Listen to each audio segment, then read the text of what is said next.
Rebel Jeff Jones here. In this video, I'm going to talk a little bit about AI, artificial intelligence.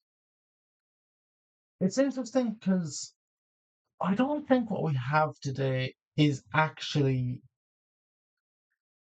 intelligence when it comes to the computers that we use.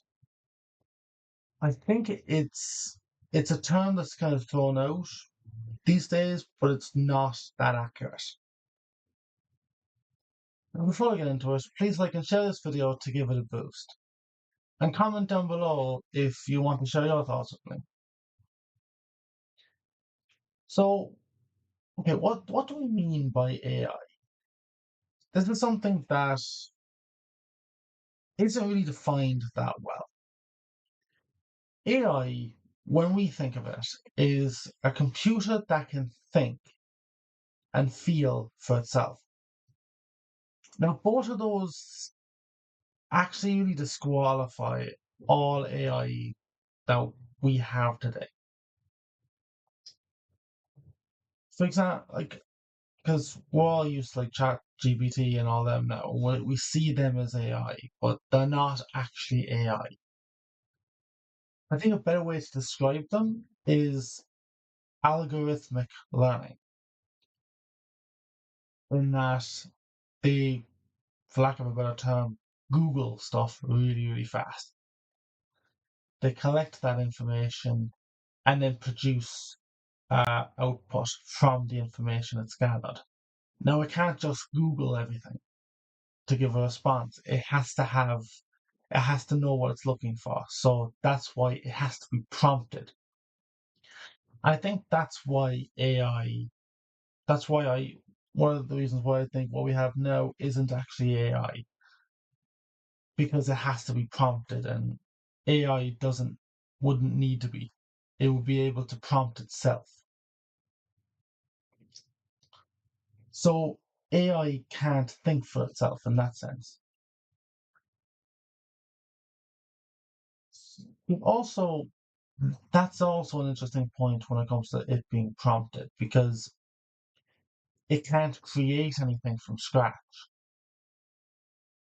It needs both a prompt and an archive of information. Now, its archive of information is the internet. It searches through it really fast. Now, the thing when it comes to that is, if you ask it to do something brand new that's never been done before and there's no information on it on the internet, it can't do it because it has no archive of information. It doesn't have the information to pull from.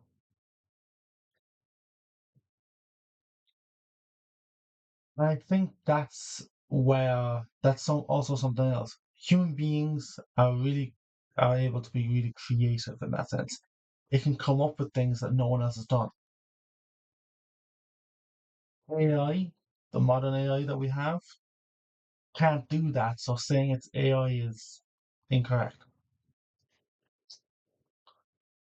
One other thing, and this is going to be the final thing I talk about here, it's going to be, can AI, what we have now, can the modern AI that we have feel? No. When you look at the chatbots they can imitate feelings, but that's not the same as feeling, if that makes sense. So you can see feelings are really, really weird because technology, computers, they think only logically. What's really interesting about emotions, about feelings, is that they're almost never logical. Feelings don't make sense. They're just there. They're part of our experience. So when it comes to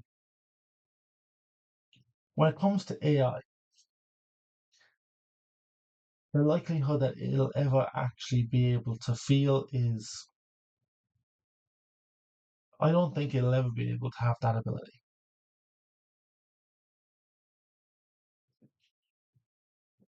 Now, there's a worry by a lot of people. I think kind of the way we see AI, the worry seems to be legitimate. I won't say legitimate, actually. It's an authentic worry. But the issue is, I don't think it's a concern that is really justified in a way. And that is people's idea that they're going to be replaced by AI.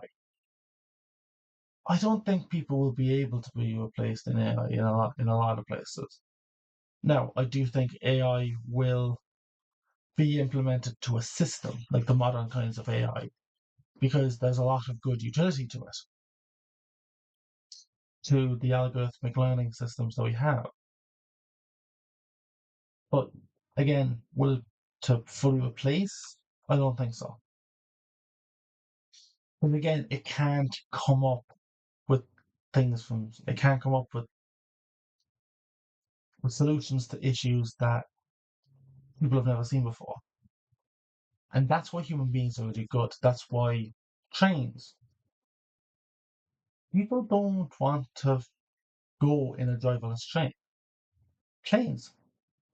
They're designs for pilotless planes. No one will fly on them. The reason being is because, yeah, the pilotless plane will be good for general operation, but what if something goes wrong? The computer can only respond to a problem that has been seen before. But if a problem hasn't been seen before, it doesn't really know what to do. So that's another limitation of AI. So AI algorithmic learning that we have is it'll be implemented to assist in many of the roles that we do. So it'll make the jobs easier. I don't think it'll replace the people doing them though. I do think algorithmic learning systems being implemented to assist those jobs is actually a good thing because I do think there's a lot of good benefit to it. But like when people hear of AI, they think of the Terminator, they think of Skynet and all that stuff. We are nowhere near any of that. Because it can't think for itself, it has to be prompted, and it can't feel. Now, do we need to be careful around how we progress the algorithmic learning systems? I think so. But I don't think it's as big a threat at the moment that it's being portrayed as.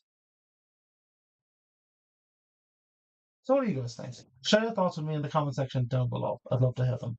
If you like this video, hit that thumbs up button and do not forget to subscribe to keep up with my latest videos. AI, I think, is an interesting topic. It's a very interesting topic, and it's what's really interesting about it is that it's only really been looked at in a technological sense. However, AI isn't just a technological phenomenon. It's also a psychological one. So think about it. A computer that can think for itself. There's psychology there. People aren't thinking about that, about the psychology of things. Because it doesn't really make sense to look at it that way at the moment because it's nowhere near that. People are just, they talk about what the future could hold for it. But if you look at what we have now, I'm not that skilled.